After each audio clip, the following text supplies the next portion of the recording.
Oh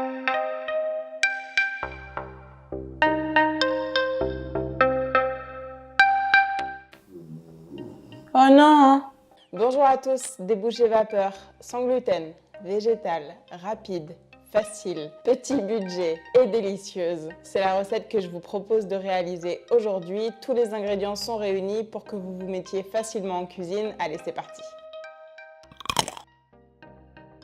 Pour réaliser cette recette, vous aurez besoin de flocons de sarrasin, de lait végétal, moi j'ai choisi du lait de riz, mais n'importe quel lait végétal fera l'affaire, des carottes râpées, des champignons émincés, des oignons émincés, de la sauce soja, moi j'ai utilisé du tamari, de la purée de tomates ou des tomates pelées, peu importe, une pointe de sirop d'érable et des épices. Moi j'ai choisi du chili, du gingembre et de la coriandre, mais encore une fois, adapté à vos goûts et à vos préférences. Pour commencer, on va placer les flocons de sarrasin et le lait végétal dans une petite casserole et sur un feu moyen, on va laisser les flocons de sarrasin absorber tout le liquide pour avoir une pâte assez dense.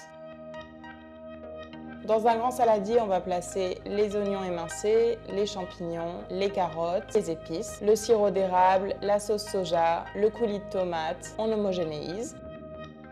On va maintenant ajouter nos flocons de sarrasin qui ont bien absorbé tout le liquide.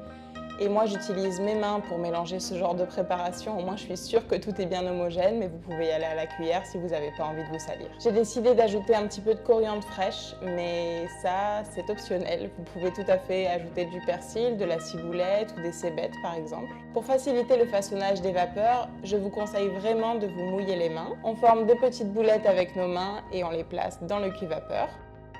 J'ai placé un peu de papier sulfurisé sur le fond de mon cuit-vapeur pour être sûr que mes boulettes n'accrochent pas. On va faire cuire ces vapeurs 20 minutes en les retournant à mi-cuisson. Faites super attention à ne pas vous brûler quand vous allez retourner les vapeurs. Et voilà, vous pouvez les déguster. Je vous conseille de les refaçonner un petit peu une fois qu'elles ont cuit à la vapeur parce qu'elles risquent de s'étaler un petit peu. Donc n'hésitez pas à leur redonner une forme de boule uniforme.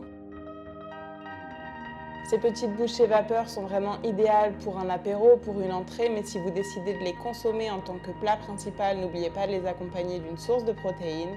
Elles sont vraiment extrêmement moelleuses, accompagnées d'une sauce soja avec un petit peu de graines de sésame. C'était vraiment délicieux et vous pouvez tout à fait les accompagner de sauce sriracha ou d'une sauce saté à base de beurre de cacahuète. Je pense que ce sera terrible aussi. Quand j'ai filmé cette recette, je vous avoue que j'étais affamée et du coup, une fois qu'elles étaient prêtes, je me suis ruée dessus et je les ai toutes dévorées. C'est le genre de recette que j'adore réaliser. C'est très pratique quand on n'a plus grand chose dans les placards parce qu'on peut vraiment adapter aux légumes qui nous restent et aux saveurs qu'on aime bien. J'ai voulu préparer cette recette de façon rapide, mais si vous mettez du gingembre frais et de l'ail revenu un petit peu à la poêle avant, je pense que ce sera délicieux aussi. J'espère vraiment que cette recette vous aura plu et vous aura donné envie de vous mettre en cuisine. Vous avez vu, elle est vraiment très facile à réaliser. N'hésitez pas à me rejoindre sur les réseaux sociaux si ce que je vous propose vous plaît, à vous abonner à cette chaîne et cette recette sera disponible sur mon site ocidos.com. En attendant la prochaine recette, je vous souhaite une très belle et bonne semaine et je vous dis à la prochaine. Ciao, ciao!